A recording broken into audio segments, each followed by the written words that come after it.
오늘 읽은 본문은 최후의 심판 장면을 묘사하고 있습니다.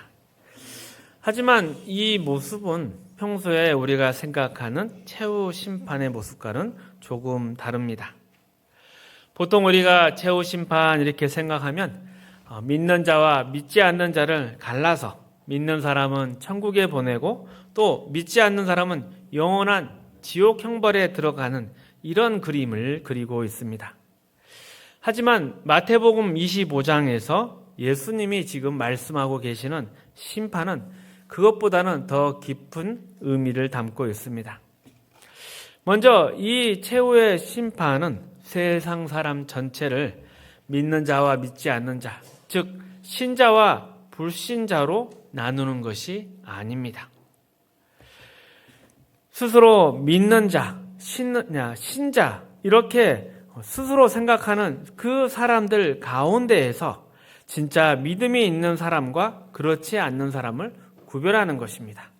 그러니까 이 말씀은 나는 예수를 믿고 나는 교회를 다녔습니다. 자칭 이러한 사람들을 다 모아놓고 그 안에 예수님께서 진짜와 가짜를 구별하고 있는 장면인 것입니다.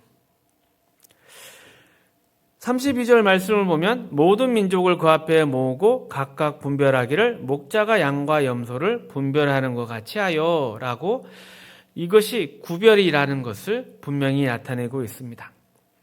한국에서는 양과 염소를 쉽게 구별할 수 있습니다. 양을 키우는 게 좀 귀하고 염소도 흑염소처럼 그 색깔이 확 구분이 되는 경우가 많습니다. 하지만 팔레스타인, 이스라엘 지방에서는 양과 염소가 아주 비슷한 모양을 가지고 있습니다. 그리고 함께 섞어서 목축을 하고 있습니다. 그래서 들판에서 풀을 뜯고 있는 모습을 보면 겉보기로는 구분이 안 된다고 합니다. 그래서 여기서 목자가 양과 염소를 구분한다. 이것은 단순한 그 생김새로 쉽게 이루어지는 것이 아니라 경험과 통찰이 필요한 전문적인 판단을 가리키고 있는 것입니다. 이렇게 양과 염소, 진짜와 가짜의 구별. 이 구별의 개념은 마태복음 전체에 일관되게 흐르고 있는 내용입니다. 마태복음은 주로 유대인 독자를 대상으로 삼은 책입니다. 즉 유대인을 대상으로 했다. 나는 이미 하나님의 백성이다. 이렇게 믿고 있는 사람들에게 그들의 잘못된 신앙과 또 메시아를 알아보지 못하는 무지를 지적하는 책입니다. 그래서 마태복음에서 나타나는 구별은 신자와 불신자를 나누는 것이 아니라 늘 진짜 믿음을 가진 자와 그렇지 않는 가짜 신자를 가려내는 데 초점이 있습니다. 마태복음 7장 22절 23절입니다. 함께 읽어봅니다. 그날에 많은 사람이 나더러 이르되 주여 주여 우리가 주의 이름으로 선지자 노릇하며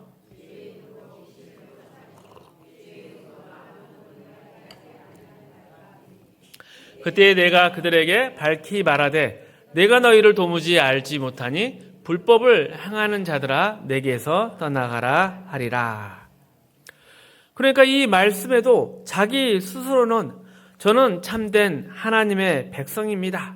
하나님 나라의 일꾼입니다. 이렇게 생각을 했지만 예수님 보기에는 그렇지 않은 자, 불법을 행한 자, 즉 믿음의 불법, 예수님과 아무런 상관이 없는 그런 종교인으로서 가짜에 대한 구별을 이야기하고 있습니다.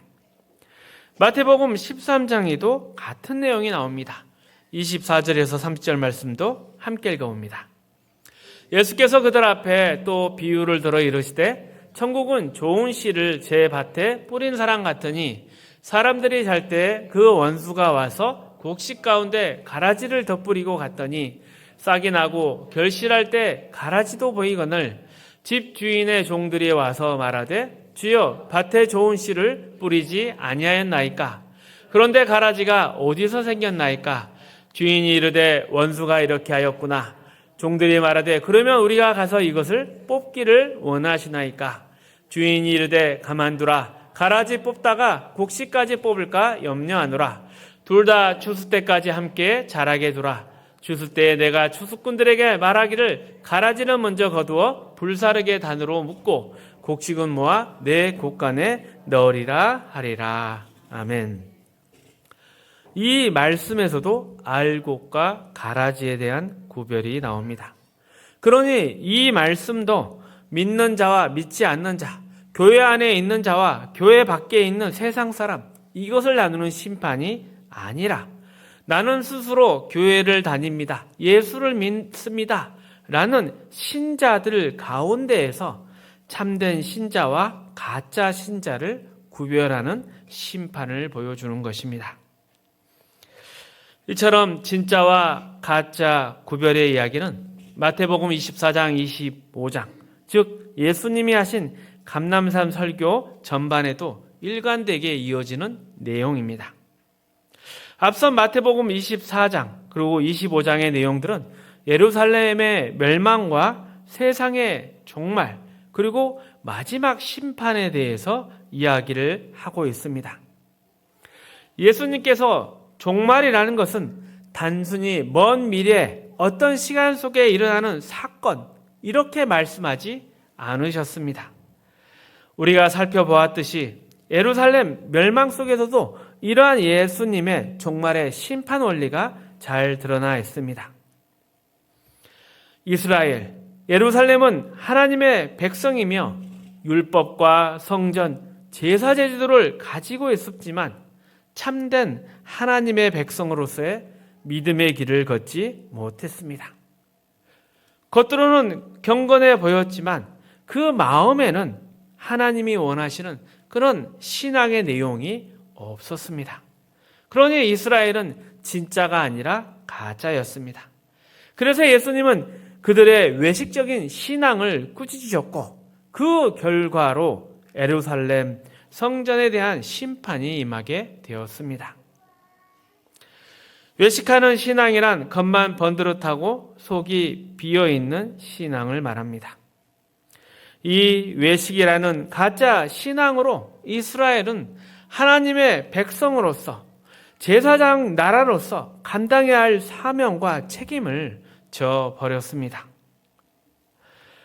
그래서 예수님은 이와 연결해서 종말을 준비하는 것도 형식이나 외부적인 것이 아니라 너의 마음에 참된 신앙으로 준비해야 한다 이렇게 가르치고 있습니다.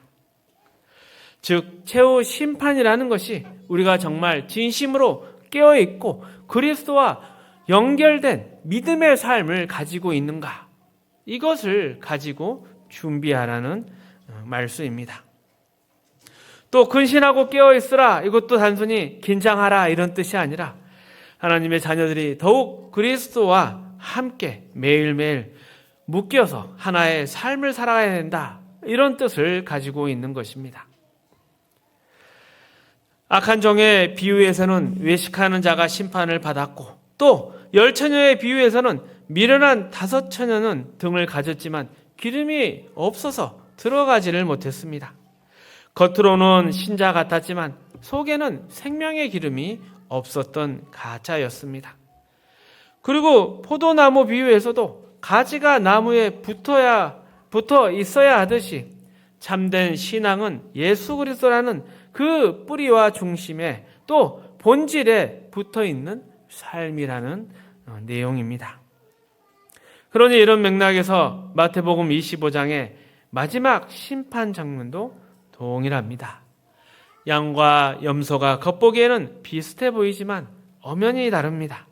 모두 신자처럼 보이지만 실제로는 그 삶의 내용에서 엄연히 구별되는 것입니다.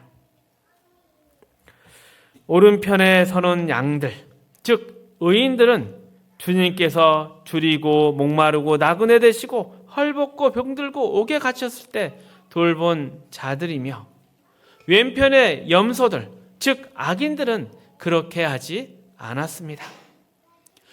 의인들이 우리가 언제 그렇게 했습니까? 이렇게 묻자 예수님은 내 형제 중에 지극히 작은 자 하나에게 한 것이 곧 내게 한 것이다.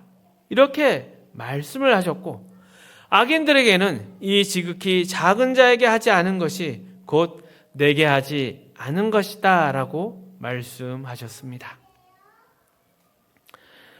여기서 말하는 작은 자는 마태복음 18장에서도 나옵니다.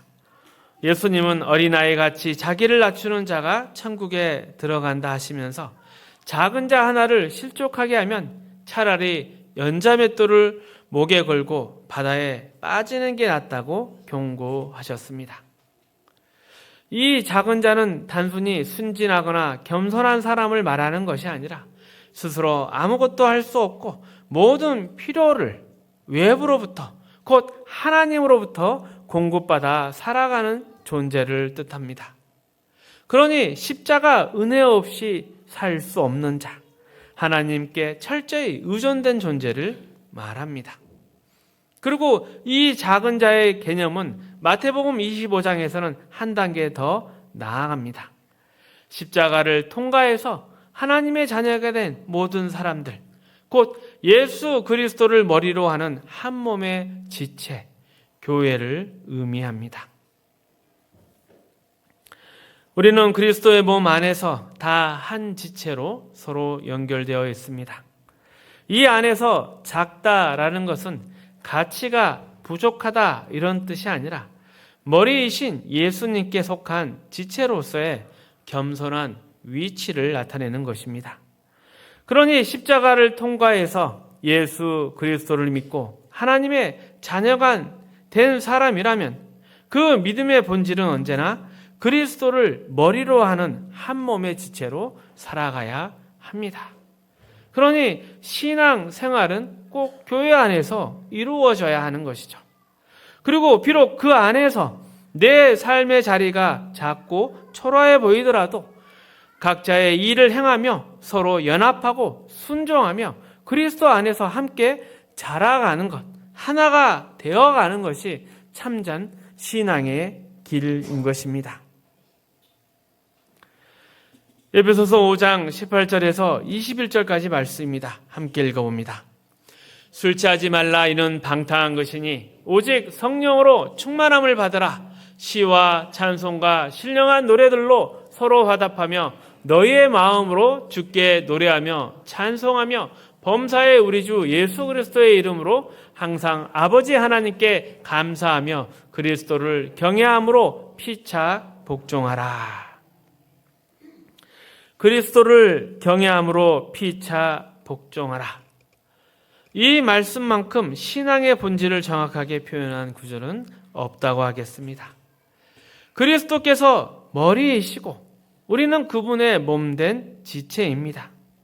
지체끼리는 서로 다투지 않습니다. 팔과 다리가 경쟁할 수 없듯이 몸의 각 부분은 서로 돕고 협력해야 합니다. 사람이 달릴 때를 한번 생각해 보십시오. 다리로만 뛰는 것이 아니라 어깨와 팔이 함께 움직여야 합니다. 어깨가 부드럽게 흔들려야 다리가 더 힘있게 나아갈 수 있습니다. 그러기에 달리기 선수들은 주먹을 꽉 쥐지 않습니다. 몸 전체가 하나의 조화를 이룰 때 비로소 속도가 나는 것입니다. 이처럼 몸의 지체는 서로 경쟁하지 않고 서로를 위해 움직이는 것입니다. 모든 부분이 자기 자신을 위해서가 아니라 몸 전체를 위해서 존재합니다. 이것이 십자가를 통과한 하나님의 자녀, 예수 그리스도를 머리로 하는 한 몸이 된 교회 성도들의 참된 신앙의 삶입니다. 참된 신자는 자신을 몸의 한 지체로 이해를 합니다. 그래서 교만하지 않고 겸손하며 서로 복종하고 연합합니다. 반면 믿지 않는 사람, 가짜, 이런 사람들은 각자 자신이 주인이 됩니다. 스스로 신이 돼서 자신을 중심으로 놓고 살아가며 늘 서로 다투고 경쟁하고 뺏고 뺏깁니다. 하지만 우리는 그리스도께 속한 자로서 그분의 몸의 일부입니다. 그러기에 우리의 자랑은 우리 자신에게 있지 않습니다. 모든 영광은 머리이신 예수 그리스도께로 돌아가야 합니다. 우리는 그 안에 감추어져 있는 존재입니다. 그리고 예수 그리스도의 영광을 우리가 함께 누리고 그분의 충만으로서 우리는 충만을 누리게 됩니다. 이러한 연합이 십자가를 통과해서 교회로 우리가 부름받아 이유이고 또 이 교회 가운데 완성되어 가는 우리의 삶입니다. 이러한 신앙생활의 진리, 신앙의 길을 이해시키기 위해서 에베소서 5장은 부모와 자녀, 상정과 종의 관계로서 예를 듭니다. 22절에 아내들이여 남편에게 복종하기를 주께 하듯 하라. 25절 남편들아 아내 사랑하기를 그리스도께서 교회를 사랑하시고 자신을 주신 것처럼 하라. 부부는 한 몸입니다. 머리와 몸이 나눌 수 없듯이 부부는 갈라질 수 없습니다. 하나님께서 그렇게 만드셨습니다. 그렇기 때문에 어느 한쪽에 잘못이 있다면 그건 서로 전체의 잘못이 되는 것입니다. 그래서 성경은 계속해 말합니다. 그러므로 사람이 부모를 떠나 그의 아내와 합하여 그 둘이 한 육체가 될지니 이 비밀이 크도다. 나는 그리스도와 교회에 대하여 말하노라. 부부의 연합보다도 더 온전한 연합이 바로 그리스도와 교회의 관계입니다. 부부는 배우자의 사별 등으로 갈라질 수 있지만 그리스도와 교회는 결코 나뉘지 않습니다. 영원한 삶을 함께 살아갑니다. 그렇다면 마태복음 25장의 말씀을 다시 생각해 보십시오. 이 작은 자 하나에게 한 것이 곧 내게 한 것이다. 이 말씀은 몸의 한 지체가 아프면 온몸이 함께 아프다. 이 말과 같습니다. 부부 중에 한 사람이 실수하면 부부 전체의 수치가 되듯이 성도 한 사람의 행실은 예수 그리스도의 영광, 교회의 영광과 다 연결되어 있습니다. 우리가 모두 그리스도의 몸이기 때문에 우리는 모든 것을 함께 나누는 것입니다. 그래서 작은 자 하나를 돌아본 것은 단순한 선행을 했다. 이것이 아니라 그리스도의 몸을 세운 것이고 그분께 영광을 올려드리는 일인 것입니다. 남편이 아내를 사랑하는 것이 곧 자기를 사랑하는 것 아닙니까? 똑같이 내가 작은 자 하나를 사랑하는 것이 예수 그리스도를 사랑한 것입니다. 에베소서 5장 28절 말씀입니다. 함께 읽어봅니다. 이와 같이 남편들도 자기 아내 사랑하기를 자기 자신과 같이 할지니 자기 아내를 사랑하는 자는 자기를 사랑하는 것이라. 자기 자신과 같이 사랑한다. 우리가 하나님 사랑, 이웃 사랑에서도 이웃을 자기 자신과 같이 사랑하라 하였습니다. 그리고 예수님도 작은 자에게 한 것이 내게 한 것이다. 그러니까 모두 다 하나된, 연합된 원리 가운데 이야기가 되는 것입니다. 내가 내 아내를 사랑하는 것이 내 자신을 사랑하는 것이고 내 옆에 있는 성도를 사랑하는 것이 나를 사랑하는 것이고 예수 그리스도를 사랑하는 것입니다. 그러게 신앙은 늘 하나 되는 것에 있습니다. 그리고 그 하나 되는 원리는 바로 사랑에 있는 것입니다.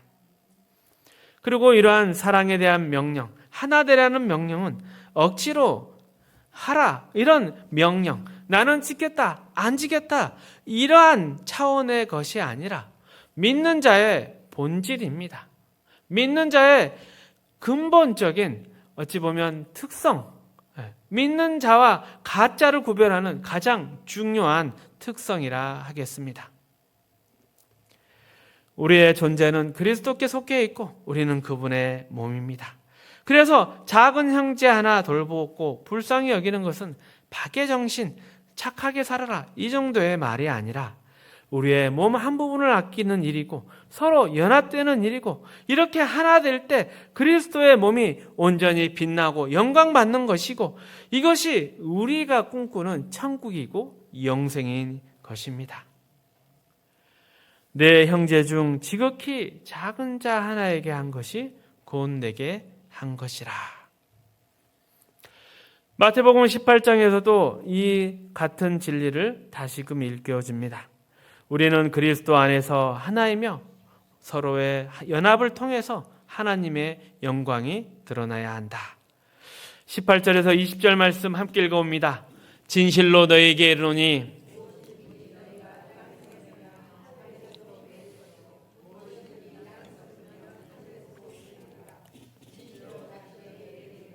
너희 중에 두 사람이 땅에서 합심하여 무엇이든지 구하면 하늘에 계신 내 아버지께서 그들을 위하여 이루게 하시리라. 두세 사람이 내 이름으로 모인 곳에서는 나도 그들 중에 있느니라.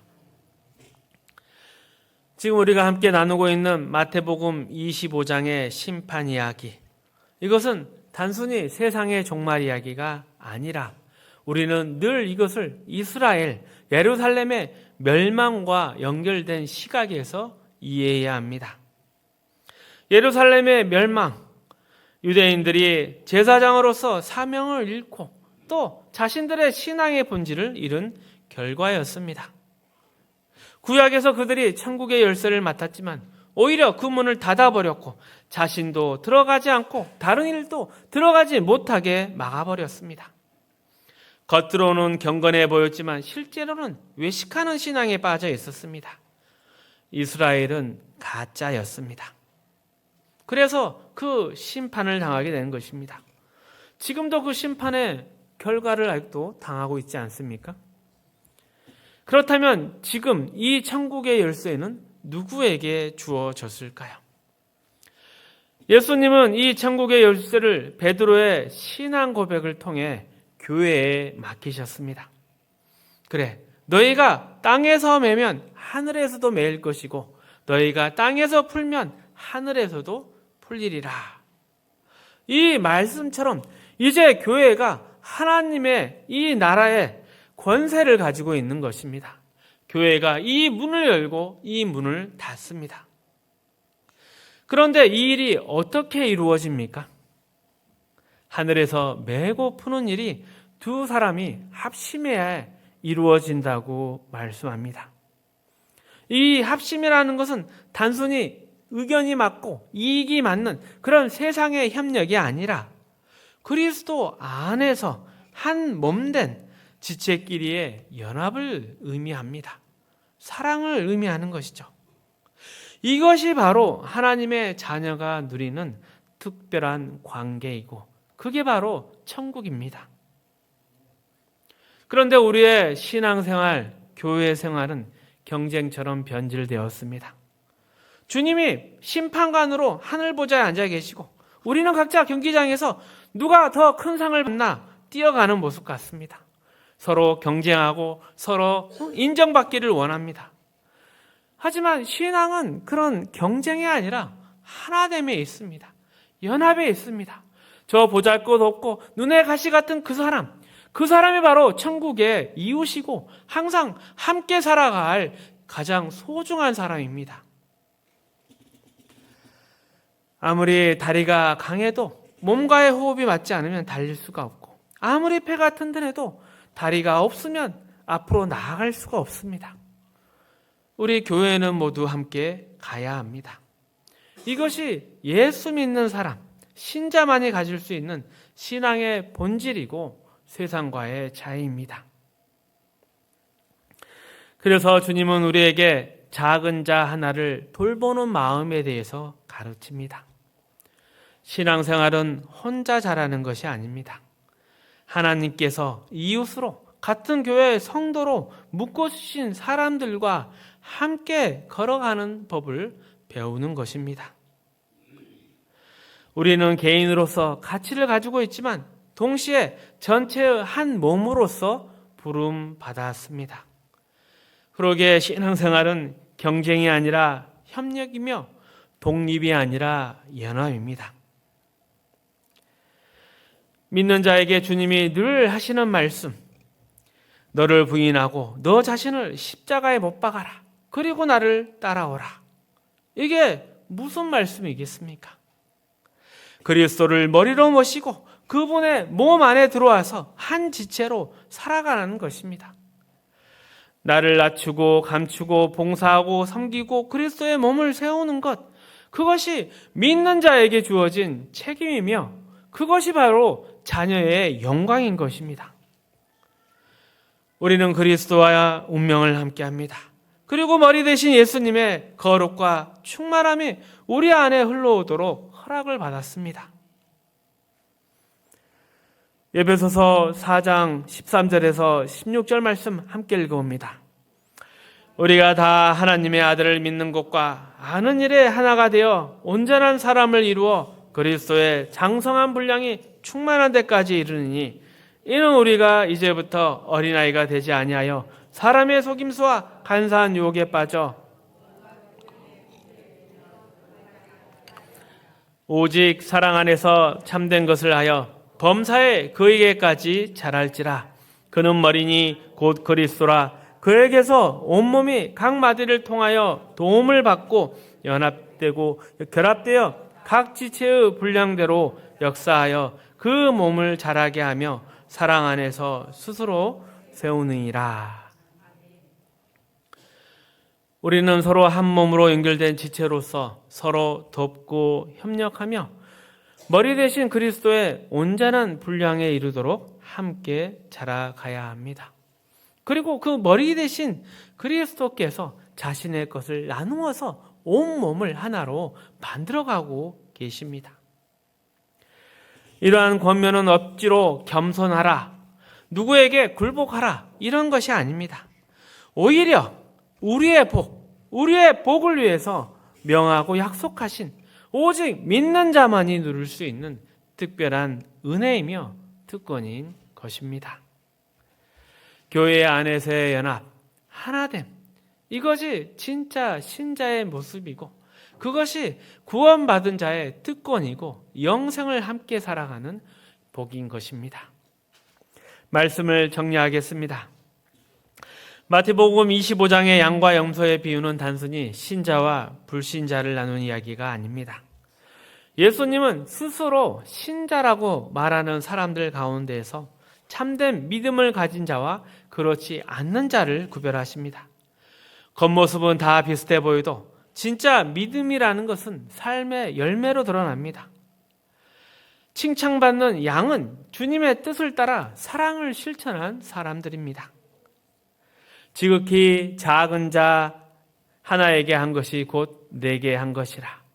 이 말씀은 너의 참된 신앙은 하나님 사랑뿐만 아니라 이웃 사랑으로 증명돼야 한다는 뜻입니다. 그러기에 우리의 신앙은 경쟁이 아니라 연합입니다. 그리스도께서 머리이시고 우리는 그분의 몸된 지체로서 서로 협력하고 도와야 합니다. 이것이 우리에게 주신 은혜의 질서이며 우리의 특권인 것입니다. 그래서 참된 신앙은 혼자 자라는 것이 아닙니다. 옆 사람과 함께 교회 안에서 그리스도 안에서 서로 사랑하며 섬기며 하나님의 영광을 드러내는 삶인 것입니다. 멋진 신앙생활, 참된 기쁨을 누리시기를 축복합니다.